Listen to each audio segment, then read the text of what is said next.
आप सभी लोगों को नमस्कार। तो चलिए शुरू करते हैं अपना last lecture of electrophilic addition reaction. जैसा कि मैंने आपको बोला था, मैं कुछ बेहतरीन क्वेश्चंस कराऊंगा, तो हम लोग शुरू करते हैं। देखो, सबसे पहले इस लेक्चर की हम शुरुआत ही करते हैं एक बहुत ही इंपॉर्टेंट टॉपिक जो हमारे पास है। हम लोग यहाँ पर सबसे पहले पढ़ेंगे comparison between reactivity of alkene and alkyne. क्या होगा जब हमारे पास एल्कीन भी होगी और एल्काइन भी होगा। तो एक तो हमारे पास होगा एल्कीन वर्सेस एल्काइन, जो कि मैंने आपको सबसे पहले बता भी रखा है। और एक टॉपिक हम पढ़ेंगे यहाँ पर, क्या होगा जब एक ही कंपाउंड में हमारे पास एल्कीन भी होगा और एल्कोहल भी होगा। ये बहुत इंपॉर्टेंट केसेस आ जाते हैं और यहाँ से कंपटीशन में क्वेश्चंस भी पूछे जाते हैं।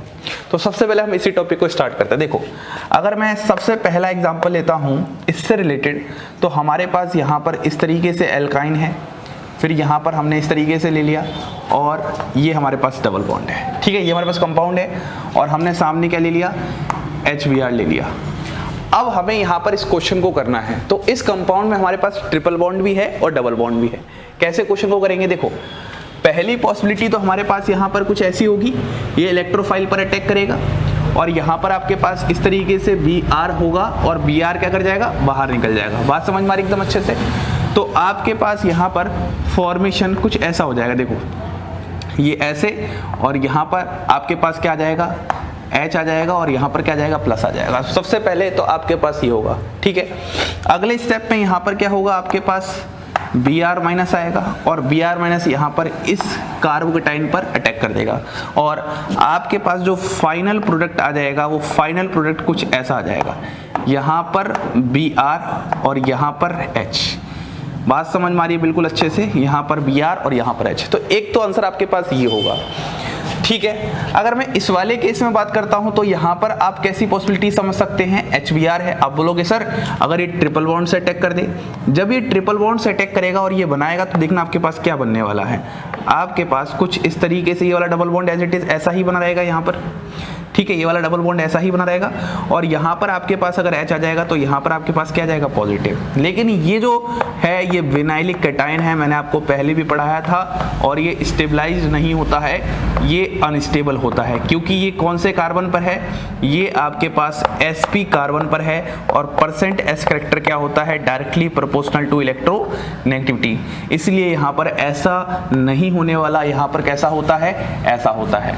तभी हम बोलते हैं कि एल्कीन और एल्काइन हो तो उसमें हमारे पास एल्कीन की रिएक्टिविटी ज्यादा होती है as compare to alkyne. Reason होता है इस कैटायन का स्टेबल होना। ठीक है, अब हम आगे बात करते हैं कि अगर हमारे पास कोई एक ऐसा कंपाउंड है जहां पर हमारे पास एल्कीन एंड एल्कोहल दोनों है, तो ध्यान से सुनिएगा इस क्वेश्चन को, बहुत ही बेहतरीन, बहुत ही प्यारा क्वेश्चन है। ठीक है, तो आपके पास मैं सबसे पहला क्वेश्चन ऐसा ही बना रहा हूं, इस तरीके से, यहाँ पे ऐसे और यहाँ पर OH है, इस तरीके से बना रहा हूँ। ठीक है, और यहाँ पर मैं लेता हूँ डबल बॉन्ड। ये हमारे पास यहाँ पर क्वेश्चन आ गया। अब आपको यहाँ पर सामने दिया है हमने HCl, तो आपको क्वेश्चन कंप्लीट करना है। किस तरीके से क्वेश्चन कर पाओगे इस पॉइंट को ही हम समझते हैं। ये वाला जो है, तो सबसे पहले यहाँ पर क्या होगा, सबसे पहले यहाँ पर H+ है सामने आपके पास सिस्टम में और यहाँ पर क्या है, पाई इलेक्ट्रॉन डेंसिटी है। ठीक है, तो यहाँ पर आपके पास सबसे पहले ये पाई इलेक्ट्रॉन डेंसिटी यहाँ पर अटैक करती है और Cl को बाहर निकालती है। तो आपके पास यहाँ पर फॉर्मेशन क्या हो जाएगा, आपके पास यहाँ पर, इसको इस तरीके से रहने दो ऐसा ही। ठीक है, आपके पास यहाँ पर क्या हो जाएगा, यहाँ पर पॉजिटिव आ जाएगा और यहाँ पर इस जगह H आ जाएगा आपके पास, इलेक्ट्रोब्रेक इफेक्ट लगाओगे, सिंपल सी बात है। और यहाँ पर आपके पास क्या आ जाएगा, ऐसे OH आ जाएगा। अब नंबरिंग करते हैं। देखो, ये 1 है, ये 2 है, ये 3 है, ये 4 है, ये 5 है। यहाँ पर ऑक्सीजन पर लोन पेयर है हमारे पास इस वाले क्वेश्चन में, तो ये अब ऑक्सीजन का लोन पेयर क्या कर देगा, यहाँ पर ऐसे अटैक कर देगा। अब आप खुद सोचो कैसे बनेगा। तो अब आप यहाँ पर कुछ इस तरीके से बनाने वाले हो यहाँ पर। ठीक है, और यहाँ पर क्या है, ऑक्सीजन, और ऑक्सीजन से क्या लगा है आपके पास, प्लस लगा है। अब यहाँ पर आप नंबरिंग कर दो, 1 2 3 4। 2 पर आपके पास क्या लगा है, मेथाइल ग्रुप लगा है, और ऐसे ही 4 पर आपके पास क्या लगे हैं, 2 मिथाइल ग्रुप लगे हैं, तो आपके पास ये बन जाएगा। लास्ट स्टेप में क्या होगा, आपके पास सिस्टम में Cl- मौजूद है, वो Cl- इस H+ को भगा ले जाएगा क्योंकि ऑक्सीजन के ऊपर पॉजिटिव चार्ज स्टेबल नहीं होता, और आपके पास लास्ट में फाइनली ये फॉर्म हो जाएगा। और ये जो रिएक्शन हुआ है यह एक साइक्लाइजेशन रिएक्शन है, यहाँ पर साइक्लिक कंपाउंड का फॉर्मेशन हुआ है इस तरीके से, ठीक है। तो जब भी आपके पास डबल बॉन्ड और OH आएगा तो वहां पर हम सबसे पहले डबल बॉन्ड पर इलेक्ट्रोफाइल का अटैक करवा के कार्बोटाइन बनाएंगे, फिर हम लोग क्या करेंगे, वहां पे ये जो ऑक्सीजन कंटेनिंग लोन पेयर है, देखो न्यूक्लियोफाइल यहाँ पर खुद इटसेल्फ मौजूद है, यहाँ से आपको न्यूक्लियोफाइल बाहर से लाने की जरूरत नहीं है। Cl- बाहर न्यूक्लियोफाइल था और ये OH भी है, हम दोनों में अगर कंपैरिजन करते हैं तो ये इटसेल्फ मौजूद है, और हमेशा इंट्रामोलिकुलर रिएक्शंस ज़्यादा फास्ट होती हैं as compare to intermolecular reactions. उम्मीद करता हूँ आपको ये कॉन्सेप्ट समझ में आया होगा। अब ऐसा ही एक एग्जाम्पल मैं आपको और कराता हूँ जिससे आपके कॉन्सेप्ट और क्लियर हो जाए। तो आइए अब हम बात करते हैं अगले क्वेश्चन को। देखो ध्यान से सुनना, अगला क्वेश्चन आपके पास कुछ ऐसा है, यहाँ पर आपके पास मैंने इस तरीके से बेंजीन रिंग बना रखी है, और यहाँ पर इस तरीके से है, और यहाँ पर आपके पास OH ग्रुप है, और सामने मैं यहाँ पर ले लेता हूँ HCl कुछ इस तरीके से। बात समझ में आ रही है? अब इस क्वेश्चन को कैसे करोगे, इस वाले में भी आपके पास क्या है, यहाँ पर डबल बॉन्ड है एल्कीन और यहाँ पर OH है अल्कोहल टाइप का। तो आप सबसे पहले क्या कराओगे, यहाँ पर इलेक्ट्रोमेरिक इफेक्ट लगाकर यहाँ पर अटैक करवाओगे, Cl को बाहर करोगे, तो सबसे पहले आपके पास फॉर्मेशन क्या हो जाएगा, सबसे पहले आपके पास फॉर्मेशन कुछ इस तरीके से हो जाएगा। देखो ये हमने ऐसे बना दिया, और हमारे पास यहाँ पर क्या जाएगा, पॉजिटिव चार्ज आ जाएगा, क्योंकि यहाँ पर H- ग्रुप आ चुका है और यहाँ पर क्या है, OH। क्या मैं इस ही को थोड़ा अलग तरीके से लिख सकता हूँ, क्योंकि मुझे साइक्लाइजेशन रिएक्शन करवानी है तो मुझे अच्छे से देखना भी चाहिए कि साइक्लाइजेशन, जिससे हमारे आसानी हो जाए। यहाँ पर हमारे पास क्या है, OH है, देखो इस तरीके से हमने बॉन्ड बनाई और ऐसे कर दिया, और यहाँ पर हमारे पास क्या आ गया, पॉजिटिव। अब आपको अच्छे से पता है, इसको और अच्छे से बना लो। यहाँ पर आपके पास क्या है, H, ऑक्सीजन के पास लोन पेयर है, ये लोन पेयर यहाँ पर अटैक करेगा। जैसे ही लोन पेयर यहाँ पर अटैक करेगा, आपके पास क्या फॉर्मेशन हो जाएगा, आपके पास यहाँ पर कुछ इस तरीके से इस रिंग का फॉर्मेशन हो जाएगा, और यहाँ पर क्या आ जाएगा, H+, और यहाँ पर ये वाला ग्रुप तो एज इट इज बना ही रहेगा। और लास्ट स्टेप में क्या होगा, ये Cl- आएगा, इसके H+ को भगा ले जाएगा, और फाइनली आपके पास कुछ ऐसा सा फॉर्मेशन हो जाएगा। उम्मीद करता हूं आपको ये साइक्लाइजेशन रिएक्शन बहुत आसानी से, बहुत अच्छे से समझ में आ रही है, ठीक है। अगले क्वेश्चन की बात करते हैं। ये क्वेश्चन थोड़ा सा अच्छा क्वेश्चन है। देखो इसमें क्या है, आपके पास यहाँ पर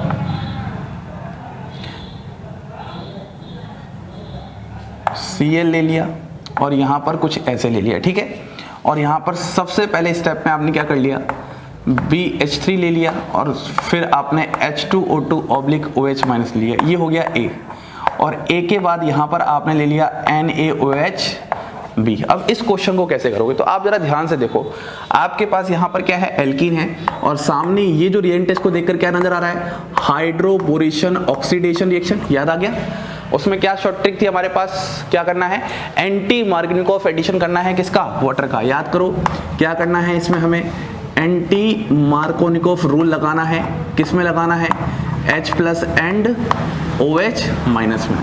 बस खत्म हो गया। तो हमारे पास यहाँ पर कुछ इस तरीके से आ जाएगा, और यहाँ पर आ जाएगा हमारे पास OH, और यहाँ पर है Cl, ठीक है। अब हमें अगले स्टेप में क्या दिया है, NaOH दिया है, और NaOH क्या होता है भाई, बेस होता है, और बेस दुनिया में क्या करने आया है, बेस दुनिया में H+ खाने आया है।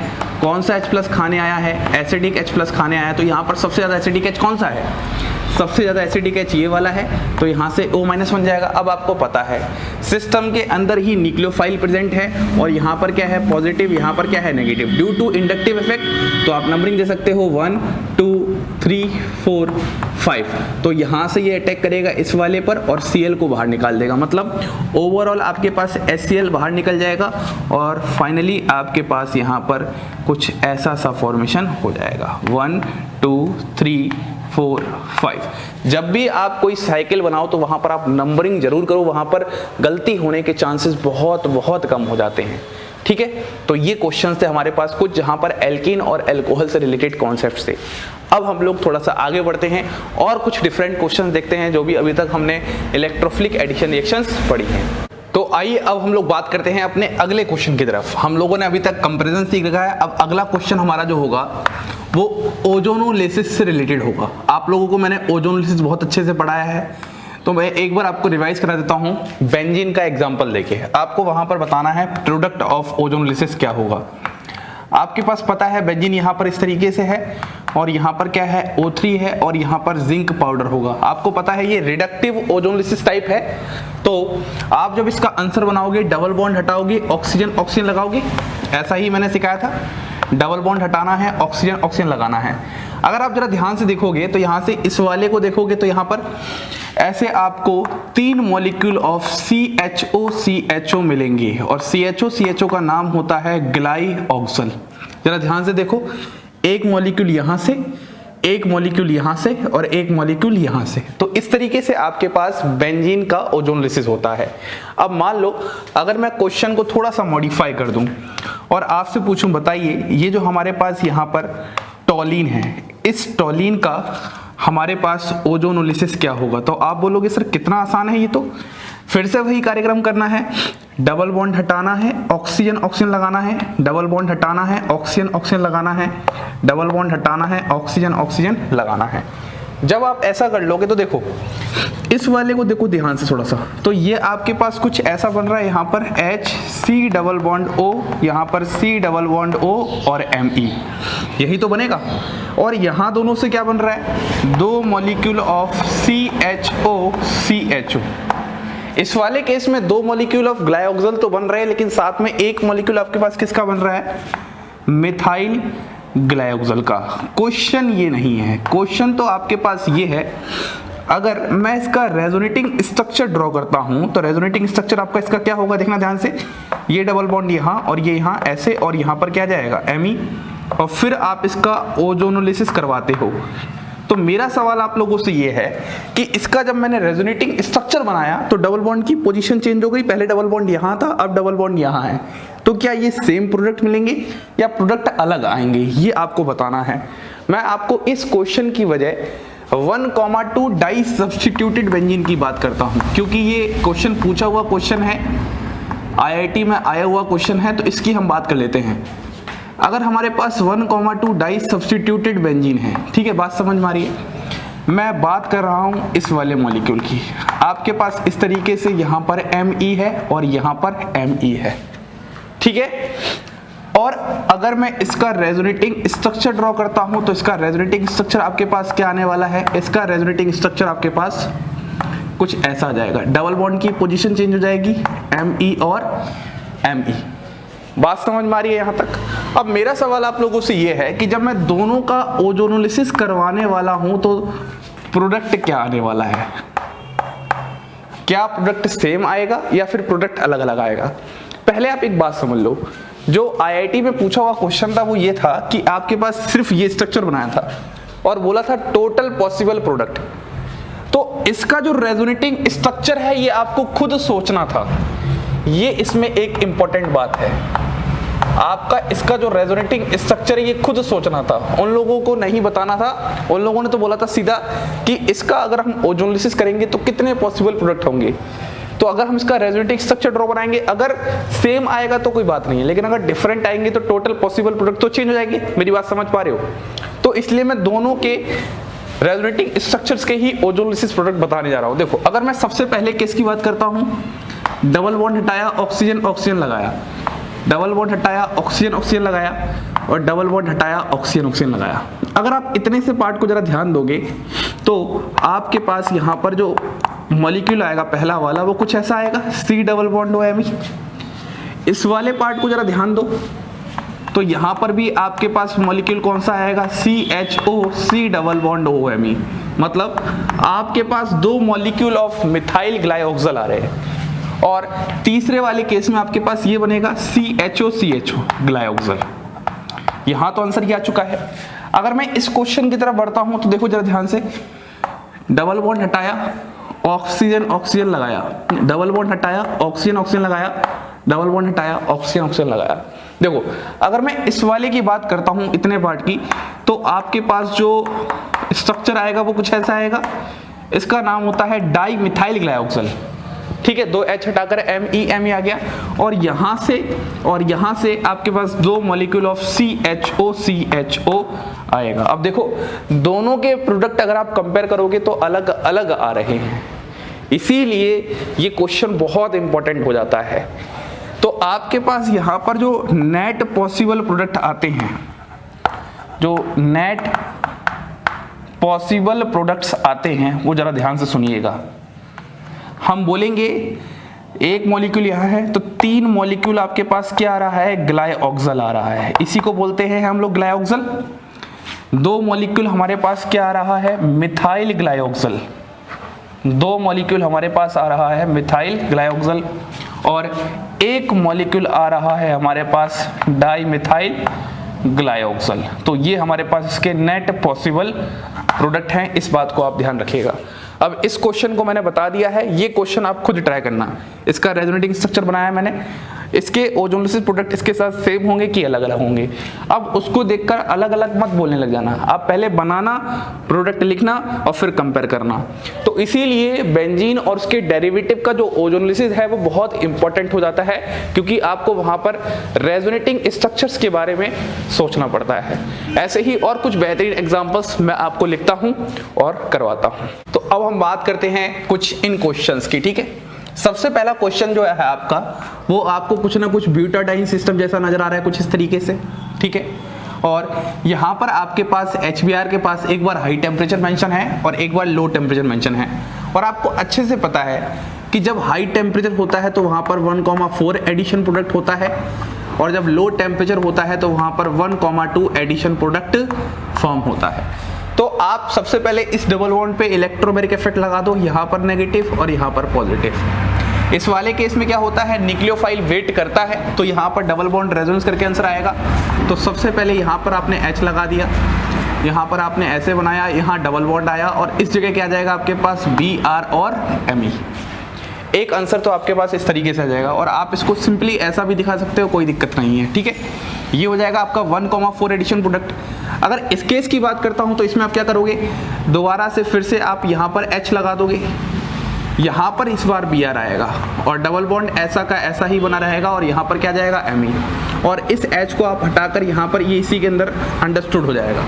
तो ये आपके पास 2 आंसर आ रहे हैं, लेकिन अगर आप आंसर को जरा ध्यान से देखोगे तो दोनों ही आंसर सेम लग रहे हैं। मतलब आपने किया तो 1,2 एडिशन और 1,4 एडिशन है, लेकिन दोनों आंसर क्या आ रहे हैं, सेम आ रहे हैं। कैसे, यहाँ से नंबरिंग स्टार्ट करते हैं।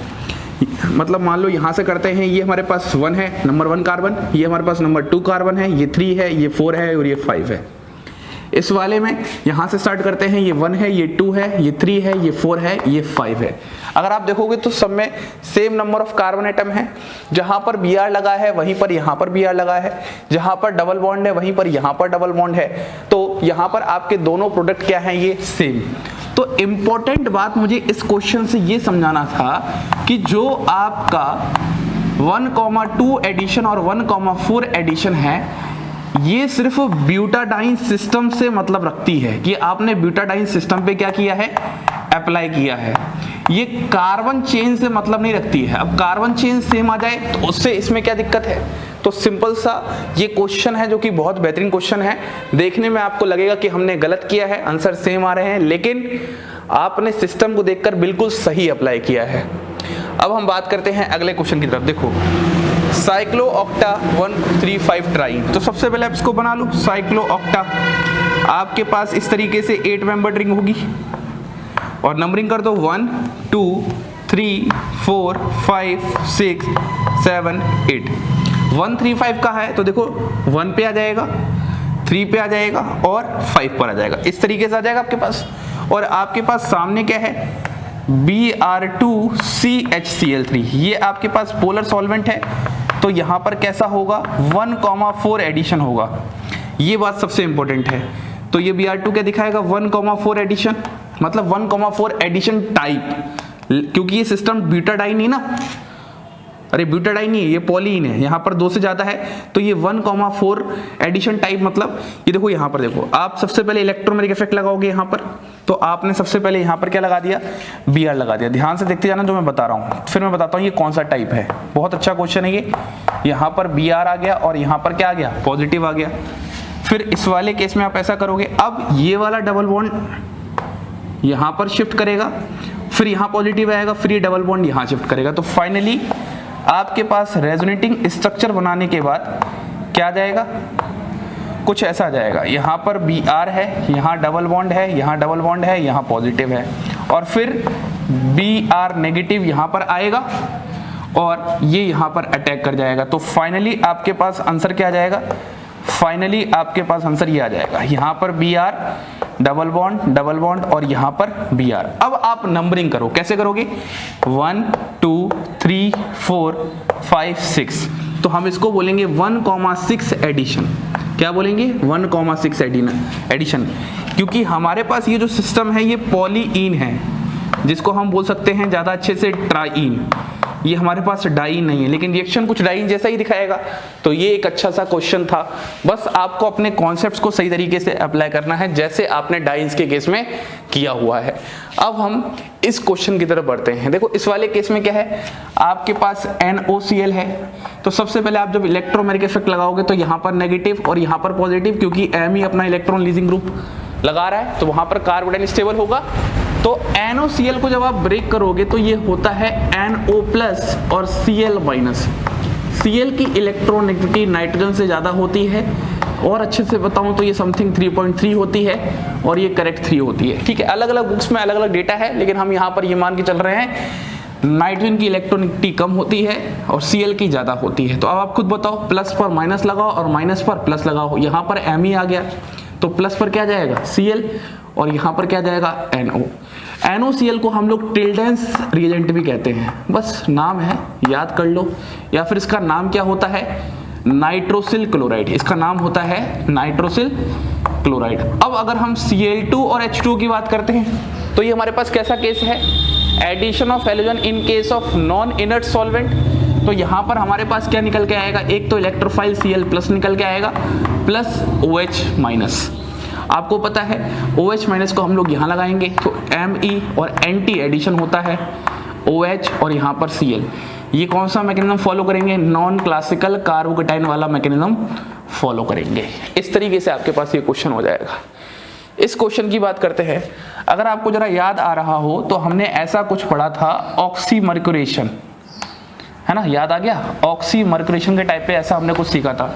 तो सबसे पहले क्या होता है, आपके पास यहाँ पर कुछ इस तरीके का नॉन क्लासिकल कार्बोटाइन फॉर्मेशन होगा, Hg+ OAC यहाँ पर इस तरीके से, ये पॉजिटिव और ये पॉजिटिव नॉन क्लासिकल कार्बोटाइन का फॉर्मेशन। अब यहाँ पर वाटर नहीं है, C2H5OH है, तो यहाँ से जो न्यूक्लियोफाइल अटैक करेगा C2H5O- अटैक करेगा, वो यहाँ करवा दो और रिंग ओपनिंग ऐसे करवा दो, तो आपके पास कुछ ऐसा आ जाएगा। Hg यहाँ पर 2+ है, Hg पे 2+ होता है, Hg+ OAC, और यहाँ पर क्या आ गया, OC2H5।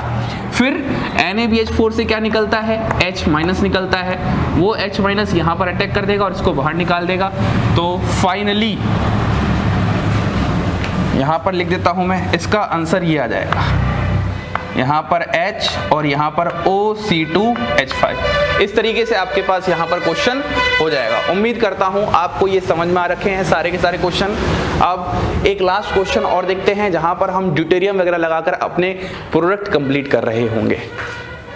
तो आइए अब हम इन क्वेश्चंस की बात कर लेते हैं। ये आपके सामने रिएजेंट है और यहाँ पर मैंने बस चेंज किए हैं ड्यूटेरियम और हाइड्रोजन, मतलब हाइड्रोजन की जगह ड्यूटेरियम लगा दिया है।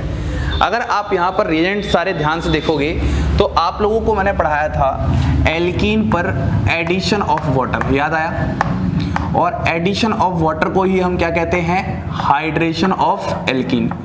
अब एल्कीन का जो हमारे पास हाइड्रेशन होता है वो 3 तरीके से होता है। एक तो जो सबसे पहला होता है वो होता है addition of water in presence of acid, याद करो, जहां पर हमारे पास एसिड कैटलाइज्ड हाइड्रेशन था, सबसे पहला ये होता है। दूसरा जो रिएक्शन होता है वो होता है हमारे पास हाइड्रोबोरेशन ऑक्सीडेशन रिएक्शन, और तीसरा होता है हमारे पास ऑक्सीमर्क्यूरेशन डीमर्क्यूरेशन रिएक्शन। हर केस में हमारे पास यही सब कुछ चलता है। तो हम लोगों ने इसमें सीखा क्या था? हम लोगों ने इसमें ये सीखा था कि सबसे पहले मैं इस वाले की बात करता हूँ। यहाँ पर अगर आपके पास कार्बोकेटाइन का रीअरेंजमेंट हो रहा है तो आपको करवाना है इस वाले केस में, क्योंकि क्लासिकल कार्बोकेटाइन का फॉर्मेशन होता है। उसके बाद H+ एंड OH- में क्या लगाना है? M रूल लगाना है, मार्कोनिकोफ रूल लगाना है। ये बात तो हमारे पास इसकी हो चुकी है। अगर हम हाइड्रोबोरेशन ऑक्सीडेशन की बात करते हैं तो इसमें हमारे पास क्या था? इसमें हमें कोई भी कार्बोकेटाइन का रीअरेंजमेंट नहीं सोचना है। 4 मेंबर्ड साइक्लिक ट्रांजिशन स्टेट से रिएक्शन होती थी, और यहाँ पर कैसा एडिशन होता था? एंटी मार्कोनिकोफ रूल के अकॉर्डिंग होता था, है ना। मार्कोनिकोफ का जस्ट उल्टा, किसमें? H+ एंड OH- में। और अगर मैं इसकी बात करता हूँ इस वाले केस में, इसमें H+ एंड OH- का क्या होता था? मार्कोनिकोफ रूल लगता था। लेकिन इसमें भी हमें कार्बोकेटाइन का रीअरेंजमेंट नहीं सोचना है। इतनी सारी बातें आपको अच्छे से पता होनी चाहिए सबसे पहले। उसके बाद ये जितने भी आपके पास रिएजेंट हैं, इसमें सिर्फ मैंने D का चेंज किया है, मतलब H को हटा के D लगाया। तो आपको ये पता होना चाहिए अच्छे से OH- कहाँ से आया है और H+ कहाँ से आया है। तो सबसे पहले मैं इस रिएक्शन की बात करता हूँ। ये आपके पास सबसे पहला केस है, addition of water in presence of acid. तो इस H2O से आपके पास क्या आता है? OH- आता है, और इस H2SO4 से आपके पास क्या आता है? H+ आता है। बस इतना याद रखना, एसिड से हमेशा H+ आता है और H2O से आपके पास OH- आता है। तो अब आप इस क्वेश्चन को कैसे करोगे? सबसे पहले आप इलेक्ट्रोमेरिक इफेक्ट लगा लोगे, यहाँ पर नेगेटिव और यहाँ पर पॉजिटिव, ऐसा ही लगाओगे, स्टेबल कार्बोकेटाइन बनाओगे।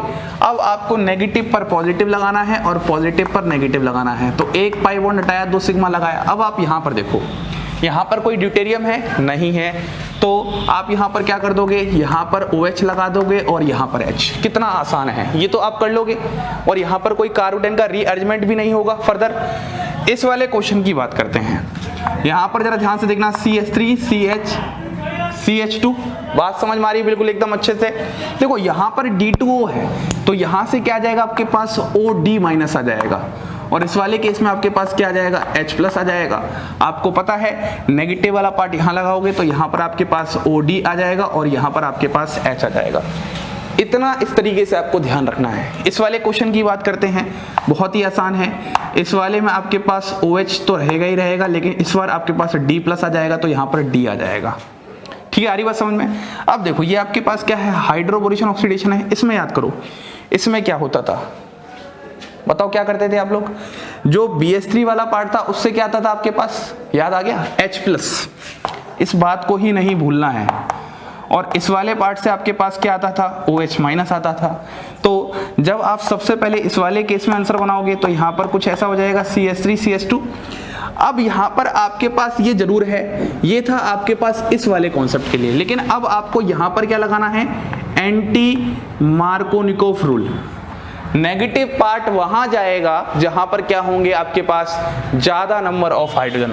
तो ज्यादा नंबर ऑफ हाइड्रोजन यहाँ है, तो नेगेटिव पार्ट यहाँ जाएगा और पॉजिटिव पार्ट यहाँ जाएगा। इस वाले केस में ये मत देखना, गलती हो जाएगी। मैं फिर बता रहा हूँ, यहाँ पर आपको एंटी मार्कोनिकोफ रूल ध्यान रखना है। मार्कोनिकोफ क्या होता था? Negative part less number of hydrogen के पास जाता था। यहाँ पर क्या होगा? Negative part more number of hydrogen के पास जाएगा। यही तो सिखाया था मैंने आपको। इस वाले क्वेश्चन की बात करते हैं, BD3 है तो यहाँ से D+ आएगा, तो यहाँ पर तो D लगा दो, और यहाँ पर CH2 और OH ऐसे बन जाएगा।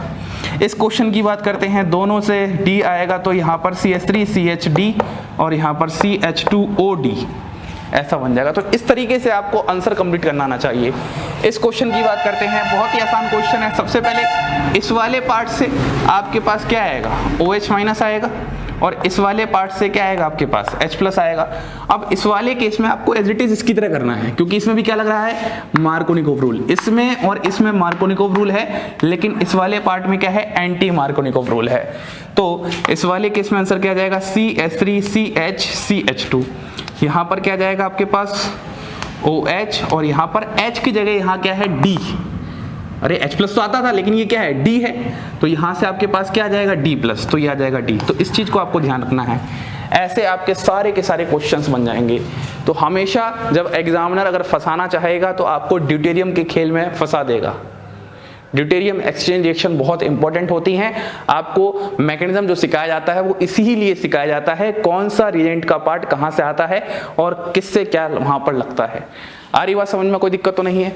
ऐसे क्वेश्चन अगर करने चाहें तो हम क्वेश्चन करते ही नहीं, लेकिन अब मुझे इस सीरीज को ब्रेक नहीं करना है, पूरा प्रॉपर थ्योरेटिकल कॉन्सेप्ट सारे अच्छे सिखाने हैं और क्वेश्चंस तो मैं साथ साथ कराता ही रहता हूँ। अब आप सुनिए, आपकी पूरी एडिशन रिएक्शन होती है कंप्लीट, लेकिन अब आपके दिमाग में बहुत अच्छे से फिट हो जाना चाहिए कि सबसे पहले एडिशन रिएक्शन का मतलब क्या था, बहुत अच्छे से पता होना चाहिए। जहां पर अनसैचुरेटेड सिस्टम होगा वो एडिशन रिएक्शन है। उसके बाद आपको ये पता होना चाहिए कि इलेक्ट्रोफिलिक एडिशन रिएक्शंस कहाँ होती है, जहां पर कार्बन कार्बन मल्टीपल बॉन्ड्स होती हैं। Example alkene, alkyne, alkadienes. सबसे पहले हमने एल्कीन्स के केस में बात की, जिसमें फेमस रिएक्शन थी सबसे पहली एडिशन ऑफ HX, फिर एडिशन ऑफ वाटर और फिर एडिशन ऑफ X2, यहाँ पर वाया क्लासिकल कार्बोकेटाइन और via non classical carbocation reaction होती थी। फिर हम लोगों ने कुछ मिसलेनियस रिएक्शंस पढ़ी थी, addition of peroxy acid, addition of ozone, फिर एडिशन ऑफ H2 और फिर इस तरीके से हमारे पास सारी रिएक्शन चल रही थी, है ना। एक हमने एडिशन ऑफ बोरेन भी पढ़ी थी। फिर हमने पूरी केमिस्ट्री पढ़ी एल्कीन्स की बहुत अच्छे से, सारी बातें हमने जो एज इट इज एल्काइंस की, जो हमने एल्कीन्स में सीखा था वही हमने एल्काइंस में पूरा का पूरा लगाया। बस एक नया कॉन्सेप्ट इंट्रोड्यूस हुआ था जिसका नाम था हमारे पास कीटो एनॉल टॉटोमरिज्म। फिर हमारे पास एक केमिस्ट्री आ गई एल्काडाइंस, जहां पर 1,2 एडिशन 1,4 एडिशन होता था। ये सारी बातें हम लोगों ने बहुत अच्छे से खत्म की, लेकिन इसके बीच में जो सबसे ज्यादा इंपॉर्टेंट टॉपिक था वो था इस टॉपिक का स्टीरियोकेमिस्ट्री के साथ कनेक्शन, कि आप किस तरीके से ये टॉपिक को रिलेट किया गया है। और स्टीरियोकेमिस्ट्री आना बहुत बहुत जरूरी है, क्योंकि एग्जामिनर जब आपको क्वेश्चंस में फंसाना चाहेगा तो वह स्टीरियोकेमिस्ट्री इंट्रोड्यूस करेगा। और स्टीरियोकेमिस्ट्री ऐसा कॉन्सेप्ट होता है जो अगर समझ में आ जाए तो बहुत अच्छी बात होती है, नहीं तो फिर बहुत दिक्कतें होती हैं। तो आप उस पोर्शन पे वर्क बहुत अच्छा करना। यहीं पर हमारा इलेक्ट्रोफिलिक एडिशन रिएक्शन होता है खत्म। अब हम अगले लेक्चर में अपना स्टार्ट करते हैं nucleophilic addition reactions, chemistry of carbonyl compounds. इसी के साथ आप सभी लोगों को धन्यवाद।